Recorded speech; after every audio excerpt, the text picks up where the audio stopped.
Hey, Oops. that's okay. I have to do a certification exam, and I failed it like 5 times. And Oh no. so I'm trying to take it again, but it's one of those things that you can take as many times as you want. It's That's good. for a class, but it's not like getting graded. He just wants us to have the certification. What's the certification for? So it's this app called Hootsuite. Ooh. And it's like a social media thing where you basically can log into all your social medias and put like blast posts out and schedule things and all this stuff. But the exam is like very specific answers, like questions and answers. So it's, I want to do this and this. What different things do I need to use in the Hootsuite app? But you can't use the application until you get the certification. So you can only watch the videos to understand it. And I kind of tuned some of them out. So That's I need to understandable. rewatch them. So would I. Because it was like an hour long and I'm just listening to Ooh, 5-minute yeah. videos at a time, just telling you random things over and over again. And I just zoned out. That was basically my entire driver's certification. Real. Because I had to redo Yeah. the 5-hour license, of course. Yep. So what I did is I pulled the old split screen maneuver, so I'd have the videos that I had to watch. Mm-hmm. And it had a timer on the page, so I couldn't even skip through it at my own rate. So I just have that up in one tab, and the other tab I had Golden Girls. That is so real Yeah. of you. That's what I was doing, but I know all the stuff. It's common sense. It's Yeah. the third time I'm doing it because it expires every year. So yeah, I had it up and then I was drawing on my iPad while watching like nice. the videos and listening, and I had it in I think 1.5 speed, but I should probably do it slower so I can actually pass the exam without having to take it 5 times. I mean, hey, when it's all else fails, Google. But I have had 3 weeks to do it, and this is the last week we can do it, and I still haven't passed, so I believe in you. feeling the You stress. can do it. I believe in You you. can do it. Thank you. Thank you. That's that was our little life update segment, Yeah. I guess. I mean, I'm not really too concerned about my one midterm things because all I have to do is get the presentation done. And I have all my stuff assembled for the paper. And I know my instructor, Jess, is, I think, fairly chill about deadlines because I know she gets behind on stuff a lot, too. Yeah. Very scatterbrained like myself. So if I just ask if I can just turn it in over spring break, I do not anticipate that she's going to say no. Yeah, that is the nice thing when a professor understands, because yes, there are deadlines in the real world. However, there are some things where, I don't know, I feel like college is hard when you're doing multiple different things. You're taking 15 or more credits, you're balancing everything, trying to balance a social life. And, you are still learning to have that professional experience, but it's hard. Time management skills. Time management skills. I don't know. A lot of it is just a lot of stuff that I have to do this week before spring break. Yeah. I'm like, I know you saw me today. I wanted to hang out, but then I was stuck doing work and cleaning. And today just ended up being a complete reset day for me. that's that's good. And sometimes you need those days, do. but sometimes it is stressful because you have so many things you're trying to do and balance. And so I get it. And life is hard. But you know who else's lives are hard? You want me to segue into our yes, you know who else's lives are hard? The characters in John Hughes movies? Yeah. Is that what you so high school students high who get school's detention for that's no reason. also so true. High school is hard, but yeah, so today's episode I know we like to do our fun little episode names for everything else. We've had like the Necromancer Convention. I just called it the John Hughes Hepisode. And I love it. Because I think that's fun. It is fun. So basically what this is because we've already talked about a lot of these movies before. Yeah. Tangentially, we've talked about them offhandedly, like, oh, here's what we've been watching recently. We talked about them in the 80s movies. Yeah. Episode. But this is I think we talked about a lot of things we in we that. talk about so many things all the time. Oh yeah. Which is why we have the podcast. But I think this is the first episode we're fully doing that is just all John Hughes movies. Because I went to the Fred Groves meeting on Wednesday. And I drank tea, but I didn't participate in the bonsai activity. I just sat on my laptop going through like the Wikipedia page for every John Hughes movies on this list to find fun facts. And I think I've got a good amount. Some of them you already know. Some of them I didn't share. I'm excited to hear them. I think it'll be fun. So I think the main... Because John Hughes has done a lot of movies. Because the ones we're mainly focusing on are, I think, his teen comedies. So we've got Weird Science, Pretty in Pink, 16 Candles, Ferris Bueller's Day Off, which I watched... I started watching it the other day, and I finished it earlier today when I was working on a drawing for class. Amazing. My favorite one. And The Breakfast Club. Because he also did Home Alone, which I didn't know until recently. Really? Yes. I had no... Oh, I also that didn't makes know. sense. Which it does make sense. And he's also done, like, Planes, Trains, and Automobiles. Haven't seen And that. a bunch... I haven't seen it either, but my parents say it's good, so I'm probably going to watch it over spring break. But, Hey. but we're narrowing it down to his teen coming of age comedy movies. Yeah. So I think speaking on the 80s movies that, we talked about before, I think that is the genre that got me into that era completely. His movies specifically in that genre.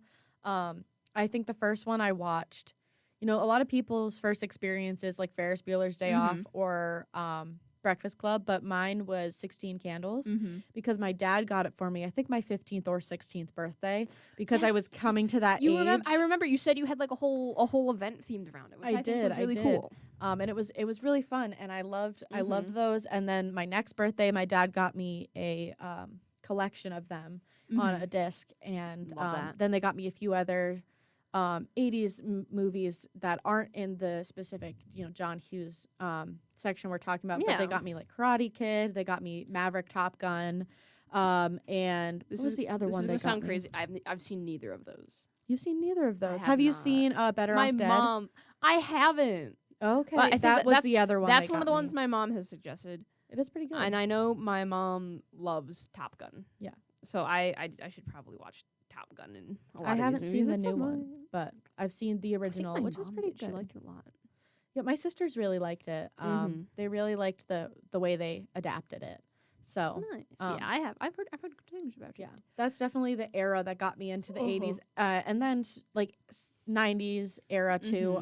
But specifically then Stranger Things kind of segued that as well. So it just was a mix of all that because I was watching all those at the same time. Oh yeah, it's a canon event. But it is a canon event. For me, I think one of the earlier 80s movies I watched, well, a lot of the Star Wars movies, obviously, but those are movies that when I'm watching them growing up, I'm not like, oh, these are 80s movies. I'm just like, yeah, these are movies. Which, looking back, it's really fun to be able to pick out specifically the things that are like just 70s and 80s style in the movies. Because when I was watching them growing up and I didn't know these sort of things yet, I just was like, oh yeah, it just looks like that.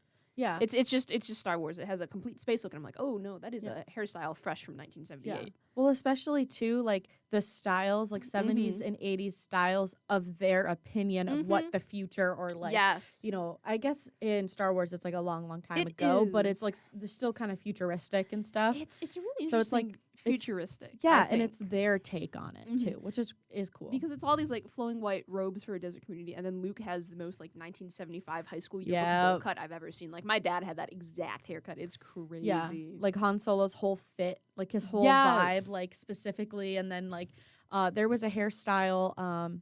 And I think the third movie when Princess Leia has the beaded hair, like her hair is very curly and like, it's kind of like wavy. It's almost perm. Yeah, and it's giving like that 70s like disco vibe, like but it's like that natural 70s disco hair. Yes, like, I don't know. There's a lot to those movies that you can. I know what you mean, but yeah, it was a lot of Star Wars. I think Indiana Jones. Yes, and then we're getting on.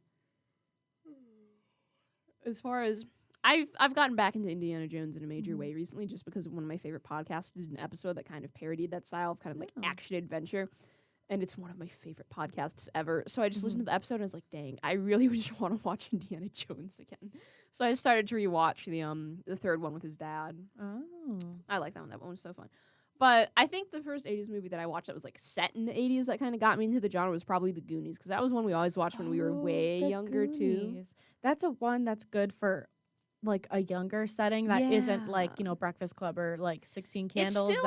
It's still an insane movie. Oh, I love everything about the plot. But yeah, I agree. There's definitely some more adult content in some of those other ones. But for sure. It was that, and then this is just for musicals. I also really like The Little Shop of Horrors. Oh, yes. That was something snapped in my brain. They have the off-Broadway right now of that, and Milo Manheiman is in it, and I love him from like School Spirits, and he also is in the zombie Disney movies, which is kind of funny because then his co-star, she kind of got her start in Victoria, so they're both kind of child actors. That's really fun. Which is really cool, but they're so much more than that. But that's so weird. We almost, when we were in New York City last early summer, like after we just got out of school to look at FIT and stuff, they had Little Shop of Horrors off Broadway, but it was too expensive. Yeah, I still loved the shows we saw. We saw Hadestown. Oh, so good. And the D&D. The D&D show. My God, I've sent them to you. I know the reels of the two that they tell the the people acting on the stage are like kiss, and then they look at each other and they're like, wait a minute, and they kind of break the fourth wall. And they're like, so we are professionally trained actors that went to like this, and you want us to kiss, and then they end up doing it, and it's obviously great. it's so fun. There was you know Baldur's Gate 3? I do not. I've heard of it though. Do you know Asterion, the vampire character who like he talks like this? Anyway, you could call out names just for the DM to give NPCs, and someone said Asterion, and the DM pulled out this fantastic Asterion impression out of nowhere, and it was so fun. That's great. But okay, get back to the point. Get back to the point. Yes. So, but that's why we love these. Before I get to the fun facts, let's talk. I think you've already said your favorite ones from this grouping are probably Weird Science and 16 Candles. Yeah. I think my personal favorites. I really like Ferris Bueller's Day Off. Mm-hmm. I think I've only seen Pretty in Pink once. I'd have to rewatch it. I need to rewatch that. I haven't seen it in a really long time. Actually, let's do a ranking of all these movies. Let's do a ranking. So I'll start and then I'll pass my phone to you so you can see, because I've got them all written at the top here. I think my ranking would probably be Ferris Bueller's Day Off, Weird Science, probably Pretty in Pink, The Breakfast Club, and then I'm putting 16 Candles last. I'm so sorry. I'm so sorry. You're all right. I tried to rewatch it the other night because I only saw it once because I wanted to brush up on it. I tried to rewatch it and I didn't get more than half an hour in. That movie hurts. It does. There are some good. I'll tell you what I like about it after you do your ranking, so we don't go off track. It's okay. I think we have kind of different different opinions, and I love that because usually we agree on a lot of things. So I like that. Like, it's a little different. Variety. I would probably say, for nostalgic reasons, 16 Candles is my top. Then Weird Science. Weird Science is both our number 2. Yes. So 16 Candles, Weird Science. Probably Pretty in Pink. I haven't seen it in a long time, but I do remember enjoying it because I just loved Ducky. Ducky is so fun. And then I would probably have to say Ferris Bueller's Day Off, just because I've only ever seen it once. It's the one I've watched the least. Goes? I remember briefly. Oh, we should rewatch it sometime. And then, it's so fun. Hot take. The Breakfast Club is my fifth one, just because we can talk about our rankings too. So let's talk about the Breakfast Club. You say what you were gonna say. I feel like the Breakfast Club. Okay, our few listeners are probably gonna be like, "Why? It's such a good movie." I felt like it didn't have as much of a plot that I cared about necessarily. I like plenty of movies that don't have plots. I love Monty Python and the Holy Grail. I love movies Monty like Python that and the Holy Grail. that are just like so, it's absurd. Don't really have a plot. Senior year of high school, not my senior year, sorry. It was one of our, I think it must have been sophomore year, some of the seniors, because we'd have a senior costume parade dressed up as the main knight and squire, and his one friend followed him around clapping coconuts. It was so fun. My senior year, our physics teacher loved that movie because he would make references to it and like how he would teach physics. And one day we watched like half of it, and he had a bunch of like small stuffed animals and stuff. So he had the rabbit with like a really big mouth, and then he had coconuts. So we were doing that. And then he had the knight that would like fall apart, like it was Velcro. You could like take his body parts off. That's so fun. Yeah, it was really fun. I do love movies that don't have a plot necessarily. However, I will say with Breakfast Club, I feel like the plot gets a little lost. Hold on, someone's calling me. I have to take this. Okay. It's just I will ramble about the Breakfast Club. I feel that like it has a plot. Okay, don't get me wrong, it has a plot completely. However, I feel like there's moments where it's just really angry, and I think because a lot of the characters are dealing with a lot of heavy stuff that they dabble on, but then it really just is just a day. And there's I don't know, I can't explain it, but when I watch it, I'm not entertained. Like, there are some things where the plot points I'm more invested in. And I will say 16 Candles also kind of has a plot that like most people might not be as invested in. But I think the reason that's one of my favorites is just because it was the first one I watched.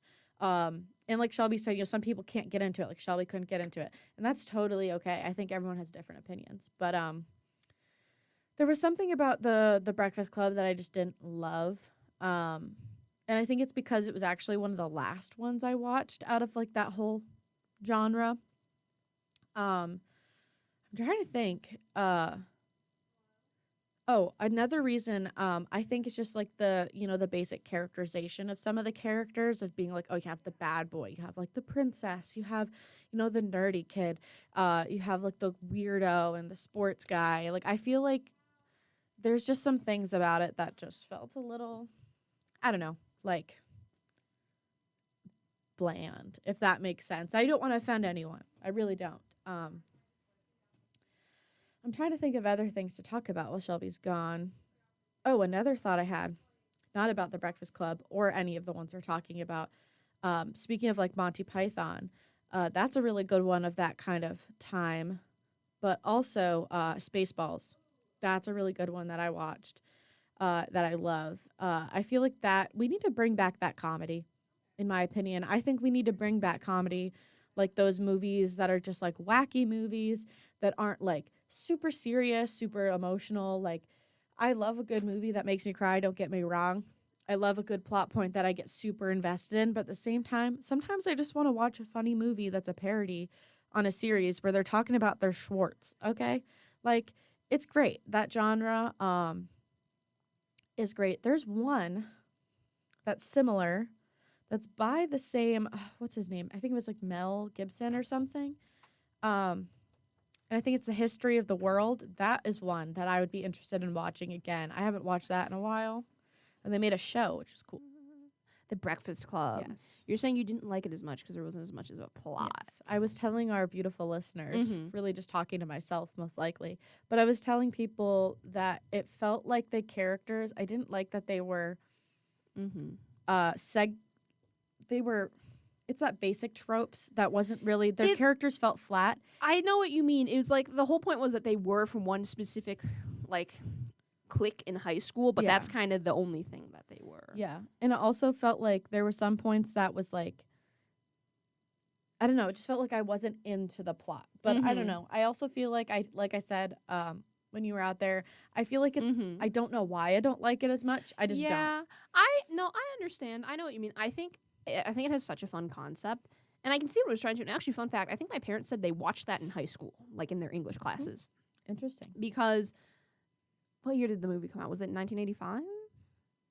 Because my parents, the 80s was their teen years. So, yeah, they said it was like it was required watching in 1985, yeah. Yeah, in high school. So it was a couple years old and they already had it like in curriculum. I definitely see the message he was trying to get at, because I feel like John Hughes movies, they try to have a lot of messages about different social stuff and cliques and commentary on class, but I feel like sometimes it falls a little flat. Yeah, I think with this one, I'll talk more about it with some other movies, but yeah, I feel like with this one specifically, there was a lot more like teen anger, which I do like the idea of, and I like that, that would make sense, because especially with like a lot of the families and the characters, when they get into talking about why they have the tension of like why they did what they did because of outside forces or parental control. And I do think it is a great coming of age movie. I just, out of this list specifically, it's not my favorite. Yes. But that's really all I have to say on that one. I agree. I do think it's a really fun concept. A bunch of people from different, social cliques getting to know each other, getting to know who they are beyond that stereotype. There's also a lot about it I don't like. The one guy whose whole gimmick is being the rebel. I don't like him at all. He's not a rebel. No. He just comes off as a jerk. He comes off as a jerk, and there's that whole scene when he's under the table. Yeah, that's awful. I don't like that, and I know that 16 Candles has moments like that as well. That was just so viscerally uncomfortable. But that one specifically, there was something about it that bothered me differently. No, there's a scene in 16 Candles if we want to move to that one, because that's like your lowest ranked too. I still have some stuff to say about the Breakfast Club, but say your thing first and then we'll circle back. There's a scene that makes me similarly uncomfortable in that movie, and there's two, I guess. There's whenever they talk about like the Long Duck Dong, I think is his name. Yes.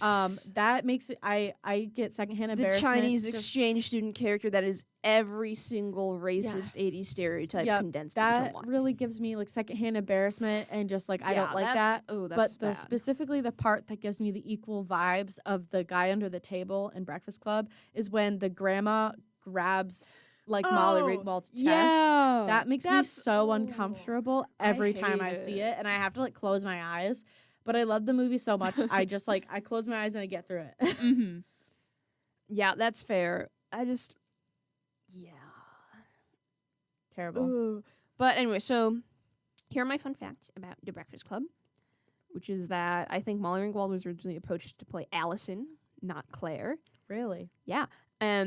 She sort of campaigned, she wanted to play Claire. She didn't want to play Allison, which is, I think, funny because in one of the other movies, Allison's actor was approached to play the role that Molly Ringwald originally ended up getting. Interesting. Which is it's kind of really fun. That is a fun switch to think about. Mm-hmm.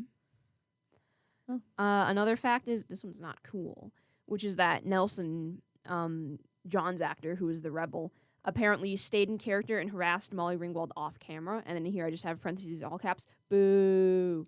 Terrible. Boo. And the other actors had to convince Hughes not to fire him, which, if I was the other actors, I would have let him. I would have I'm been sorry. like, okay, you're out of here. I can understand method acting, but if you're actively harassing your coworkers and making it a hostile and harder work environment, no. I mean, I would have let John Hughes fire him, me personally. There's a lot that people like to do when it comes to that with method acting, but there's so many examples of when people have taken method acting too far, and I think that sounds like one of them. I feel like sometimes people who method act can just use an excuse to act however they want. Yeah. And I feel like sometimes, obviously, method acting works, but I also feel like if the only thing you're doing with method acting is just being a portrait to every single person around you, I don't know if you're actually method acting. Me personally, I feel like you're just using it as an excuse to be a jerk. That happened with in the Community. One of the Chevy Chase. Yes. Yeah, he was the one they always had problems with. They always had problems with him, and you know how small side tangent. Abed, the other guy's character would always call him Abed, and it was supposed to show like in ignorance and like the fact that he couldn't say his name right because it was quote unquote foreign, and like he was like basically being a bigoted jerk. The actor actually came up with that nickname and thought it would be funny, and so then they wrote it into the show, and that's why he's always called Abed and not Abed, which is his name. Oh, you hate to see it. It's like, I hate when people are just terrible I feel like people. you hear a lot about actors just being jerks. But they think they can be. But they think they can be. Let me see if I have anything else for Breakfast Club. I think that is it for the Breakfast Club. So let's now move on to my least favorite, 16 Candles.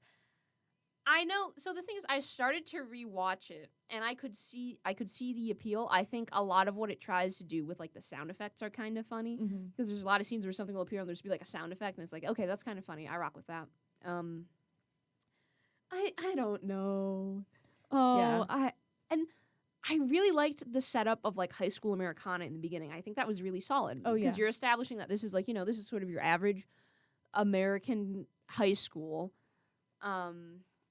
like in the early 80s. And I think it's really interesting, but I think so much of the other side...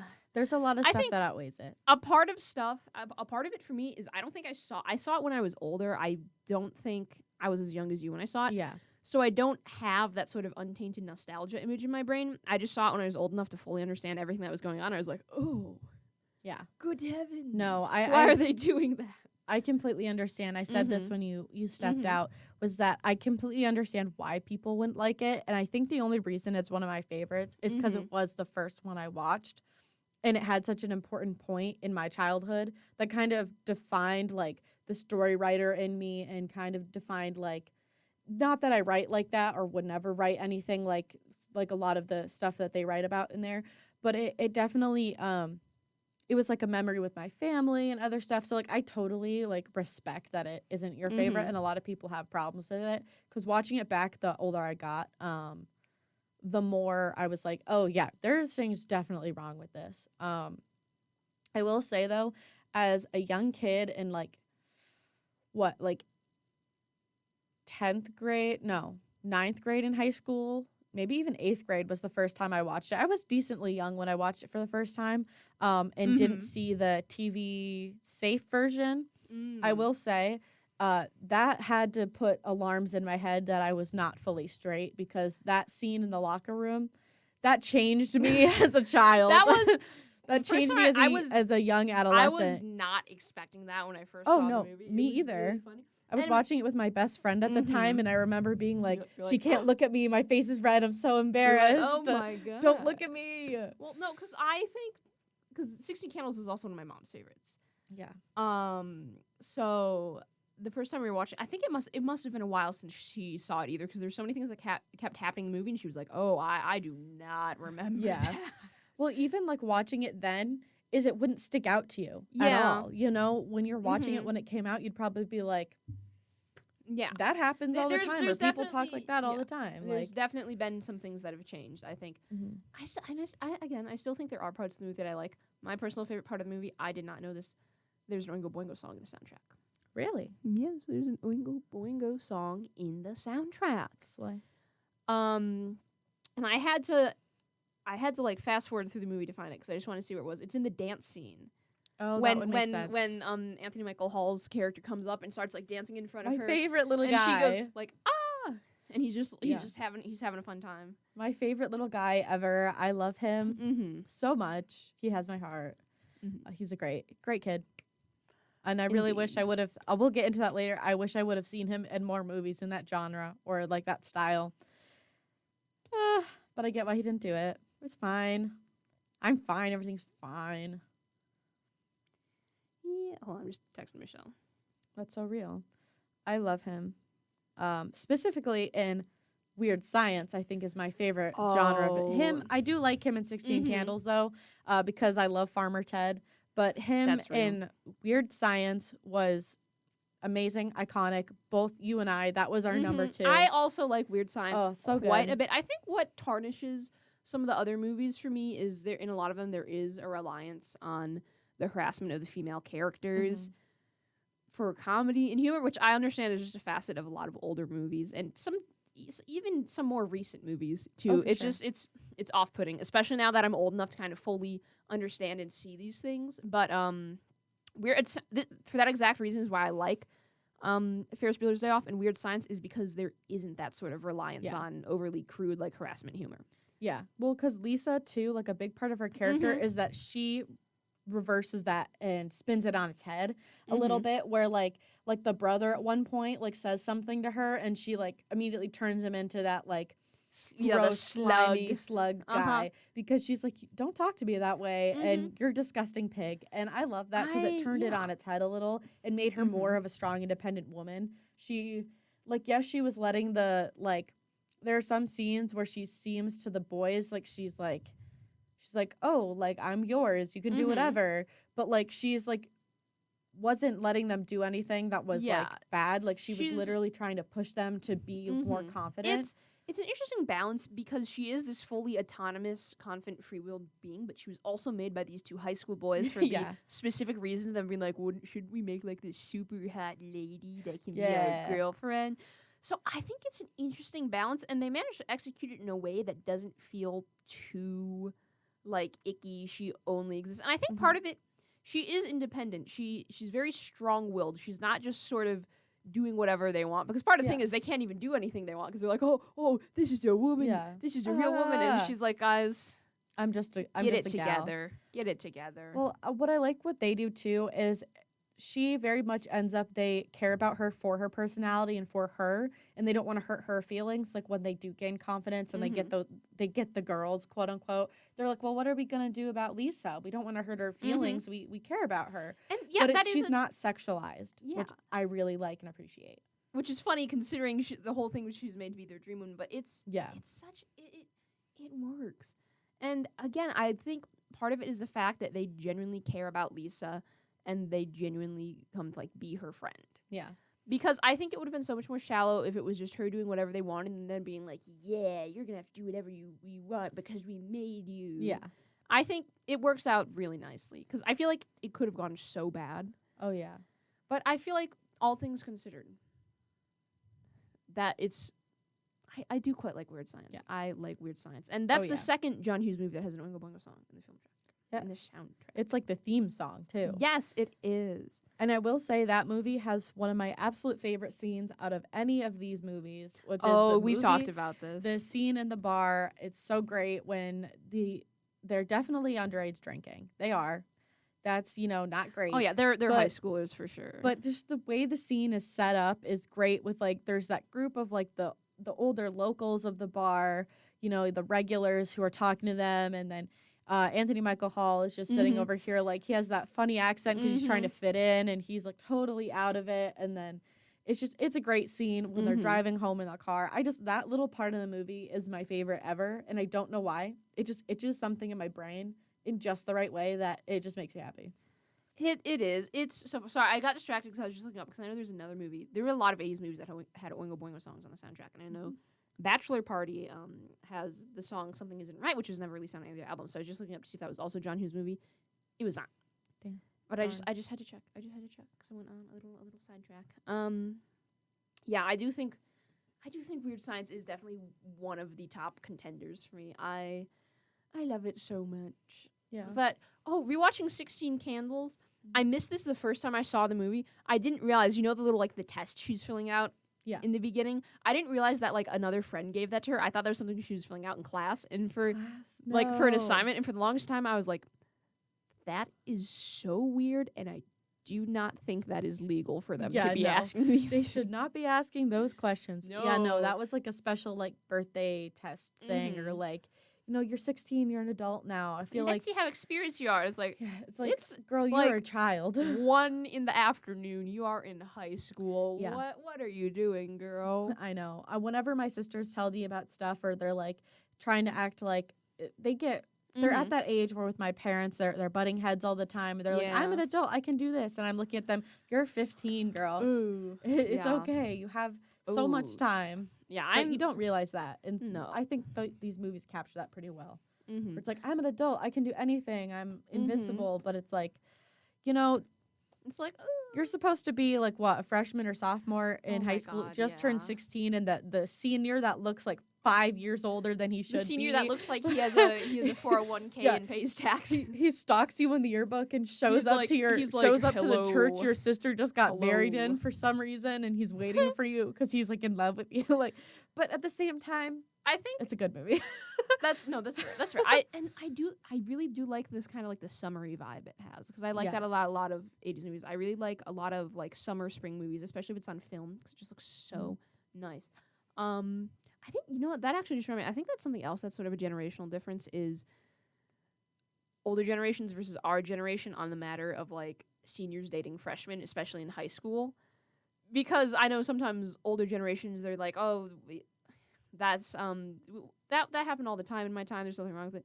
Where I think we're sort of more aware in some ways that if this one is 14 years old and this one is 18 years old, that's a little, and some people, that's a little too much of an age gap, I think. Yeah, and I think there's a difference too, because think about what you would have been when you were 14, freshman in high school, compared to the seniors. There's such a maturity difference, and I know people who've made the argument that, well, I'm 17, I'm not 18 yet, but it's well, if you're still dating though, you're turning 18 at some point. It's in context. It's still a big age difference. Yeah, and context is important too, because if the age gap is if one of them is 25 and the other one is 27, 28, that's not a big deal. That good old prefrontal cortex has developed by that point. Yeah. You're pretty set. You're not a 14-year-old in high school. No, if there's a 14-year-old and there's an 8-year-old, you've got someone that's just come from middle school, still basically a baby, and then someone that's about to go off to college and has probably had a first job and maybe a license and maybe a car. It's who? I don't know about that one, folks. Yeah. I don't know. That one's some craziness. Also, did you say he found where she was by going through the yearbook? Did they just have people's addresses in the yearbook? No. Or was it he asked around? I remember how he... Oh, no, I remember. So he didn't know who she was, really. But then something happened that he kind of, his attention was kind of sparked in her direction. And he was looking in the yearbook, found her name, and then went into the phone book and found her name in there, her family's name in there, and then called her phone. And her phone in her room went off, her grandparents but her grandparents were sleeping in there.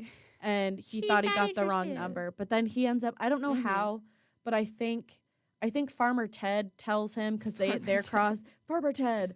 Their paths cross at one point, and then he knows that she's gonna be at the church because her sister's getting married. Because someone says, I think it's I think the grandpa is like, she's getting married, but it's the sister. It's the sister. It's not. So he her. shows up to the church to try to kind of find her, which is If crazy. If you're just freshly turned 16 and you're getting married, that would be even crazier. There's bigger concerns. And I think that was his concern too, because I do remember he's like, why is she getting married? But okay, that's fair. It is cute. I there were some cute parts of the movie, but there's also a lot that's just concerning. I think the part that's kind of interesting to me is he really only starts to show interest in her after he finds the note that has like highly personal information. Yeah, and that's about her, like, you know, wanting him. Yeah, and then he's like, she's pretty. I like her. Have you ever heard of this girl? I can see what they're trying to do, which is, it's you're noticing someone you've never noticed before, but it also kind of just feels like he's trying to like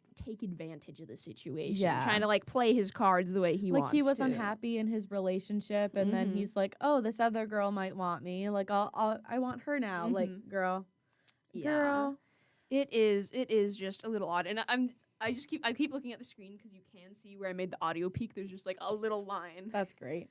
Which is good for which is gonna be good for editing. So I'll just be like, look for the big spike in the middle. that's where the bad stuff is. But speaking of high school seniors, we can segue into Ferris Bueller's because they're seniors.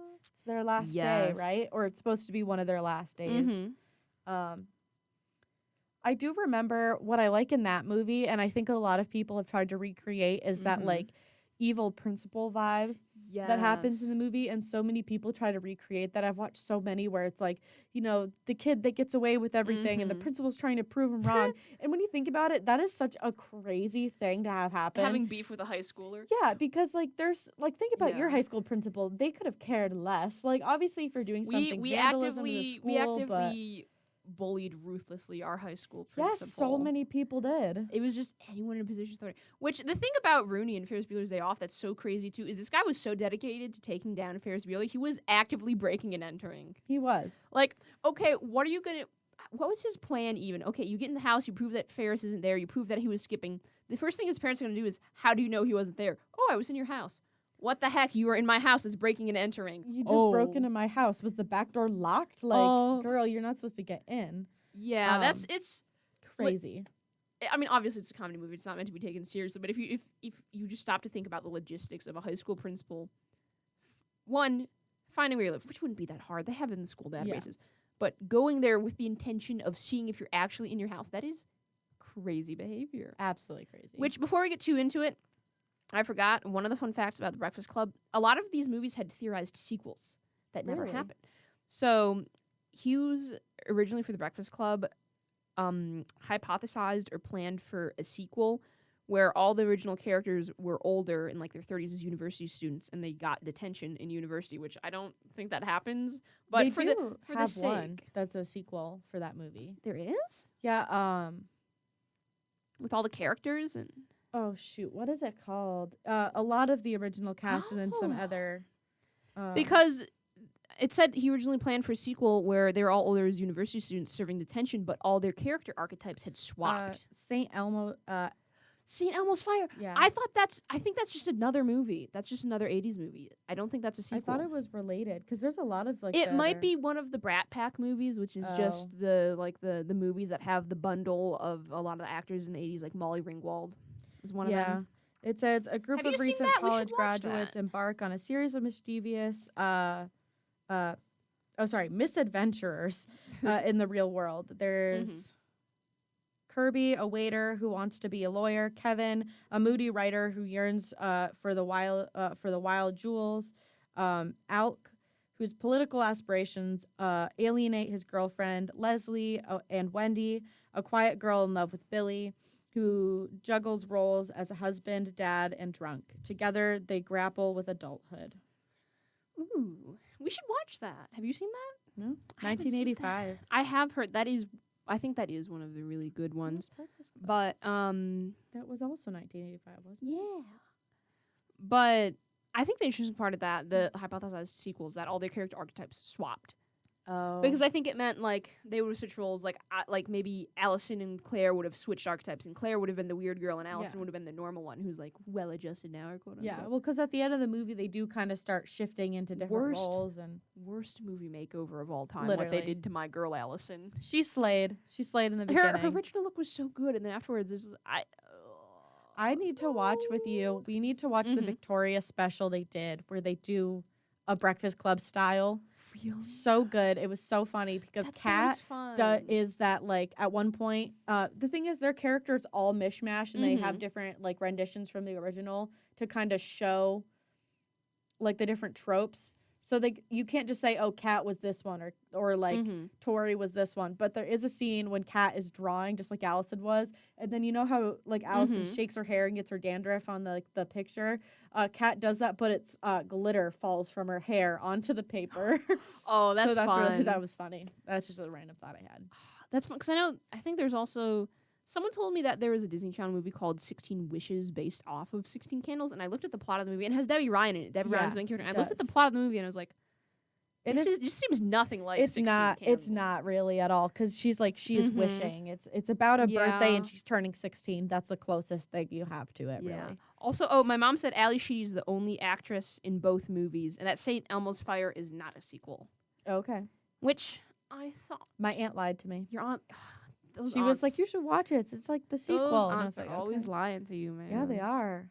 But anyway, okay, let's get back to Ferris Bueller's Day Off. Yes. And then we can finish off with Pretty in Pink, because I think I have the most fun facts about Pretty in Pink. Oh, sounds good. But Ferris Bueller's Day Off, it's so fun. I like it. I said I like it because it doesn't have any of those sort of uncomfortable harassment jokes. I like it because it's got a really nice, like, beginning of summer, end of the school year vibe. It's campy. It's silly. It's ridiculous. Yeah. It's got all really the vibes. Like it. I need to rewatch it. Maybe. And it's also, we should rewatch it sometime. It's also really fun because even though I've seen it a million times and I know how it ends, it's really fun to see all the pieces come together and be like, oh man, is he gonna pull it off? Oh, he's not gonna pull it off this time. He's so done for, and then he just does it. And then he does it He's got it every time. It's so good. I think.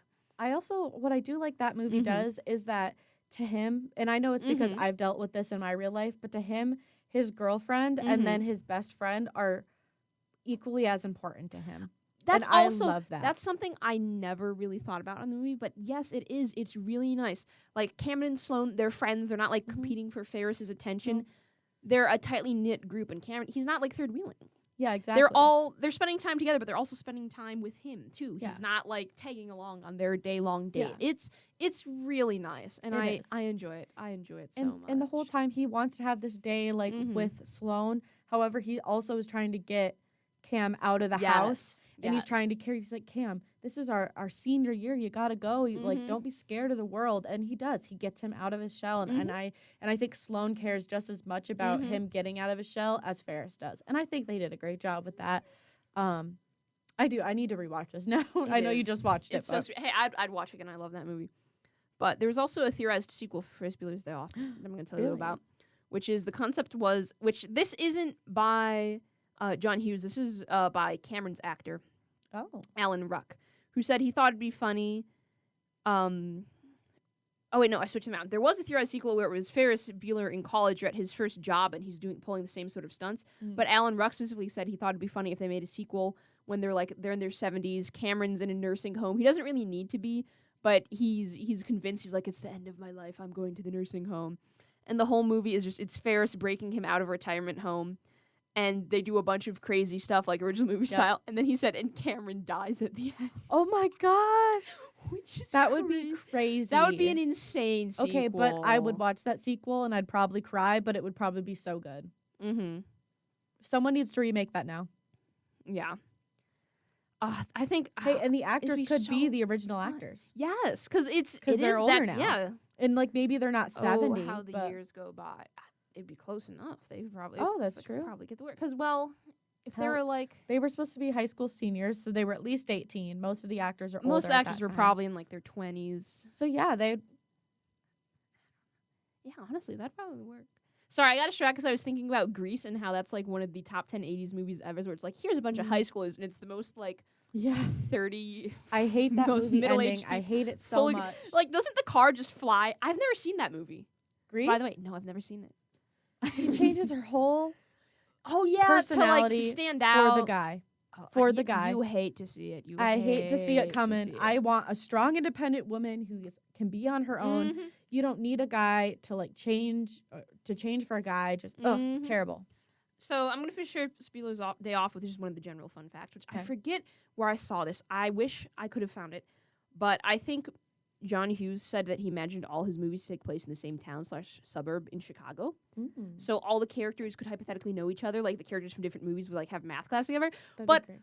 I think it's really interesting because he uses a lot of the same actors. Yeah. so So like what Molly does- Ringwald is like so the same person. What does it mean if like Sam from Pretty in Pink had class with Claire from The Breakfast Club? Yeah. So that like, I think I came up with like a joking theory sometime that the town that all the John Hughes movies take place in, it's like full of government clones Government that escaped clones. government clones. it's just which a is town, why it's there's in so a many people that bubble just look the same. dimension, so they can't get out. Yes. I would write fan fiction of that. That'd be so That's so fun. real. A But- fan fiction where all of Molly Ringwald's characters meet for the first time.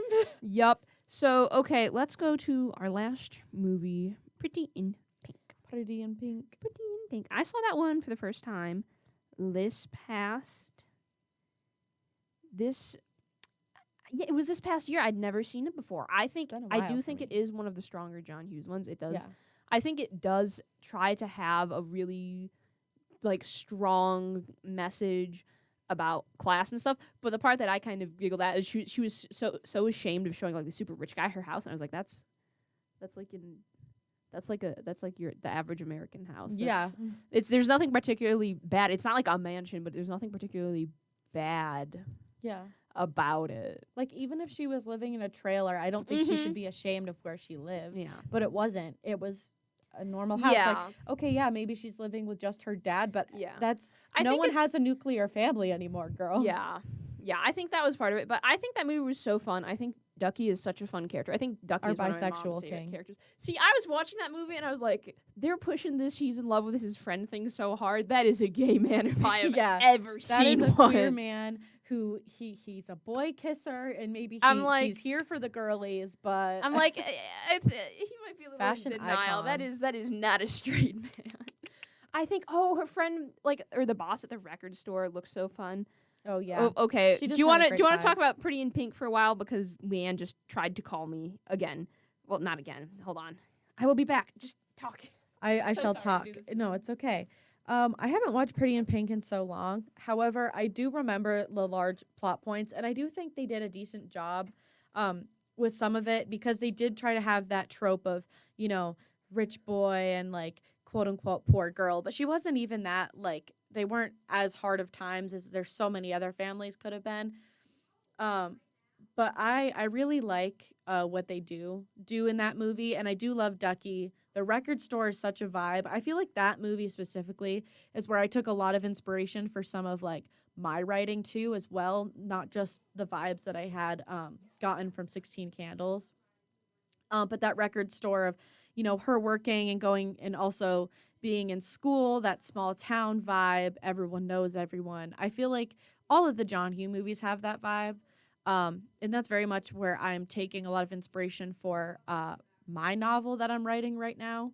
That's technically written, but it is definitely, I would never publish the first draft because it is nowhere near the standards I would want it to be.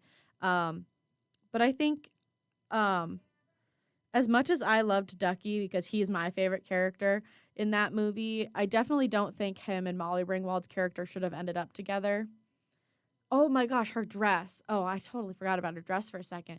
It's literally named after it. But that transformation was great, and I loved that it was saying that like her friend was able to donate to her, and she turned it into this dress that like fit her so well, and like I feel like that whole scene was done so well.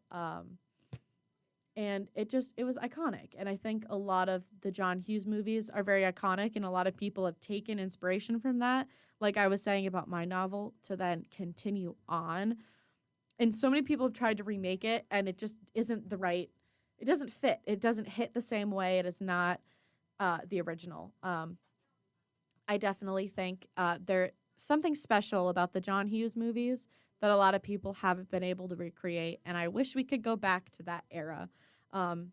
Just all of them. Even if, like Breakfast Club isn't my favorite, if someone could make a movie like that now that fit that vibe and had that like just general aesthetic overall, I think it would be one of the most popular things. I don't know if other people would agree with me on that, but that's how I feel just because I love that so much. That whole setting, it's just done so well. And I think I could ramble about these things for so long just because I am a writing major and my brain immediately goes to, the setting, the plot, the character development. This is a 3D character versus a 2D character. And I think he does a good job. Like Ferris Bueller's Day Off, for example, those characters are so like well-rounded and they're like very 3D and have the great dimensions and the like depths to their characters. And then nowadays, I think we see more 2D characters, and I think that's why those John Hughes movies and those characters are so great to me. I'm back. I just love them. I'm back. Sorry to have left you twice. I've had to take several phone calls tonight to figure things out. All right. I just heard you were talking a little bit about how a lot of the characters are really nuanced in the John Hughes movies. I was just saying that I feel like there isn't any like there aren't movies like that anymore, and I feel like a lot of things don't like. I think the characters in especially the John Hughes movies are so well rounded, and the plots are pretty well done that if someone tried to recreate them, and so many people have, it's fallen flat. But I feel like a lot of movies have strayed away from topics and like that genre, that aesthetic, and I think it's created a lot of 2D characters that aren't as well-rounded. I don't know. There's something nostalgic about it, even though we're not even that wasn't even a part of our childhood. But it also feels so nostalgic. Absolutely. I really like movies on film. I miss film so much.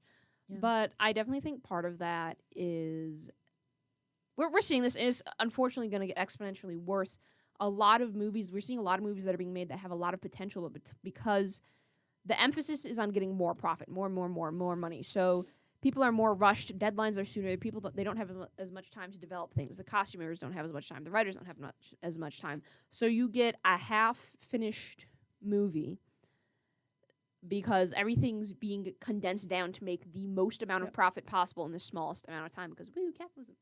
But I definitely agree. I think, and I don't think it's impossible to still get movies like that. Like, I think Lisa Frankenstein is a good example of a movie that's kind of done in the way that a lot of those 80s movies were done in a modern time that still works. I still think it falls short in a lot of ways. I wasn't expecting a perfect movie, but I still think in some ways it didn't meet my expectations.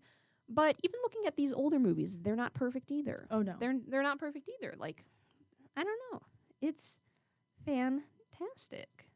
I'm just pulling up my Google Doc because I have some other fun facts, but I did like Pretty in Pink quite a lot. How did you like the dress at the end? Because it's a little divisive. The dress that she made. I was saying I did like it for like from what I remember. I think it was at least the idea of her friend giving her this dress because she couldn't really afford anything, and having that care and then her like redoing it. I liked it, but also it's been a long time, and you also have a different perspective as someone who like knows so much about clothing and makes clothing and just. I think I see what they're trying to do. I liked the concept of combining the dress given to her by her dad and her friend. I think the end product they could have executed it a little better. I think it also could have been way worse though. I'm going to be so honest. It could have been so much worse. But let me wrap up with some Pretty in Pink facts. Because I've only seen that movie once, so I can't talk about it as in depth as a lot of these other ones. But I do like it. By the way, do we ever know how Ducky is just living in like a Chicago apartment on his own? Like where that income is coming from? Because that is not cheap. No idea. It's just because we see his apartment. It's kind of like this artsy new wave apartment. He's like just got a mattress on the floor, and I'm just like, there's a whole story there we do not know anything about. It would have been so interesting to know a little We need more. a spin-off series, The Adventures of Ducky. sitcom, But Adventures of Ducky. So here's some fun facts. The roles of, and I told you this one, but the roles of Cameron in Ferris Bueller's Day Off and Ducky in Pretty Pink were originally written for Anthony Michael Hall. And that's where my rant was going to come in. I so wish he had taken those roles because he was not in enough, in my opinion, and I loved him as an actor. Yeah. And he didn't want to be stereotyped and put into those roles only. However, he didn't take them, and then he kind of fell off and is not known for anything after those 3 movies. And I wish he had just continued, but it's fine.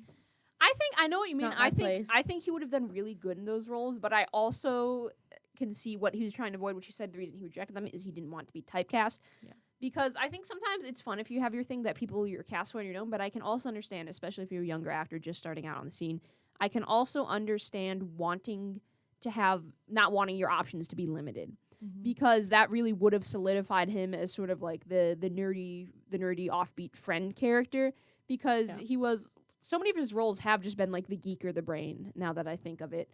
Because especially in 16 Candles, especially in The Breakfast Club, that's his whole thing. Weird Science, not as much. I mean, he's still kind of like a dorky offbeat, but he's not specifically like a nerd. I like think the other him ones. as Ducky would have been good, Him as because that Ducky is would still have a been little good. bit different with the character, but I understand why he didn't. So sad, though. Yeah. So here's another fun fact about Pretty in Pink. The original ending of Pretty in Pink had Ducky and Andy getting together. Really? Yes. Interesting. They rewrote it and refilmed it 5 months after the movie was initially finished because test audiences booed it. Interesting. Hold on, I'm just texting Leanne. Because we're trying to figure out stuff we're going to get for Michelle so she can feel better, because we're getting like Shelteens and stuff. Anyway. Yeah, I think that's so interesting, because I think Ducky and Andy getting together, it felt like that was the whole point of the movie. Yeah. It was like, I don't know. I mean, me personally, I still think Ducky's a little too zesty to be a straight man. A little too zesty. He's a little too silly goofy, built different. But I feel like that's what the whole movie was building up to, and I think it would have been better for her, because I mean, obviously he's very open about it. He's like, oh, you should get with me, and obviously that kind of pressuring, can't be doing that, pal. Can't be doing that. But I think you can make your feelings known without pressuring. Exactly. But I feel like that's what the whole movie was building up to, and I think it would have been, I don't know. But that was just interesting. And the other thing that I thought was really interesting, which I did tell you this one, and we were like, we called it. Molly Ringwald said Ducky was based on her real life best friend who was gay. And I was like, listen, man. Here for it. I'm so here for it. Listen. You can't always tell. Stereotypes are bad, but sometimes the gaydar just goes off, and you're like, You're like, However, there have been times I was terribly wrong. Yeah, there are also times it is not. It's not foolproof. It is not. Absolutely not. But I don't know. I do want to watch Pretty in Pink again, because the more I think about it, the more I like it as a movie. I just think it's fun. It's pretty sweet. I love her fun, like, punk record store owner. Yes. That is such a cool character. That setting is just wow. But I just remembered they do at the end have her get more normal because of a male love interest. It's like, look it. She's been cured from her weird alternative out of society-ness. She just needed someone to love, and it's like, no. Why would you do that to my super cool alternative, like, character who owns a record store? Why would you do that? She was such a baddie. So cool. She's such a baddie. Yeah. It's disappointing. It is. I think they're really good movies. I should rewatch a lot of them sometime, because I've only seen Weird Science once. I've only seen Pretty in Pink once. I've only seen 16 Candles once. And I think that might be enough for me. But if you wanted to watch it sometime, I'd be willing to watch it with you. No, it's okay. I'll subject someone else to it, so you don't have to go through it. I will watch it with you, because I think it'd be more fun if I was watching it with a friend who likes it, because then I can see it through your eyes a little bit, but then also we can kind of like make fun of it together, you know? I think that I won't be too mean, though. I'll be nice. No, you're okay. Because I know you like this movie. I know you like this movie. movie. Too. It's one of those things where it's like, I like it, so I can make fun of it. That's fair. But yeah, because I think the only ones of these movies I've seen multiple times is Ferris Bueller's Day Off. Yeah. Because I haven't seen Weird Science as much. You've seen Weird Science more, because that was one of your favorites. I never saw that. Ooh, I just hit the mic. That's not going to be good audio. Whoopsie daisies. I've seen 16 Candles and Weird Science the most, and Breakfast Club I've seen enough. I think I've seen all of them once, except for Ferris Bueller's Day Off, because that is one of the ones we did watch when we were younger. Yeah. it lives in my brain, and I think it still holds up so well. I love it. Do you know what my favorite scene is? What? The scene when they're in the art museum. Oh, yeah. My god, it makes me emotional. Especially when they're like they're in the museum and they're looking at the art, and then there's one scene where they're in line with the kids on a field trip, and I'm just like, oh man, Ferris. Makes I me love emotional. the fourth wall breaks too. The fourth wall breaks are so good because sometimes it's just a little glance to the camera, and I also think a lot about how that movie was like the first movie to do after credit scene, and it did it in such a funny way too. He's like, "You're still here, go home." Yeah, and that's been riffed so many times. I remember there's the Deadpool riff of that for the Deadpool movie at the end of the Deadpool movie. Yeah, that was good because my mom really likes the Deadpool movies. They are good. I are watched the Deadpool Wolverine recently over winter break, and I really enjoyed it. I think it was a fun movie. I think it honestly. I think my only criticism is it should have leaned more into the comedy aspect, done away with trying to have a serious plot at all. Yeah, because I feel like that was the weakest part of the movie. But the inherent matchup of Deadpool and Wolverine was hilarious. The scene where they're fighting in like the car is crazy. That's so great, and they literally fight all night long. I know, it's so funny. It's crazy. It is. I love all of the jokes where it's like, oh, your autistic friend, and then the ADHD friend, and they're it's Deadpool like, and Wolverine, and they're literally and Deadpool's always ADHD, and Wolverine is always the autistic one, and I love the vibes that it gives because I'm like, you're so right, you're so right. I don't know. They do a good job. It's so silly. It's so silly. I think I'm going to start wrapping up the John Hughes episode because Leanne is so kindly waiting for me to give me a ride back to the townhouse. Yes, indeed. So this has been the John Hughes episode. I like doing episodes where we just talk about movies we like. It's so good. This is our Stranger Things and film analysis podcast now, basically. Exactly. And you know what? That is so real of us. All right, this has been Peculiar Happenings. I'm Shelby. And I'm Lee. Stay weird.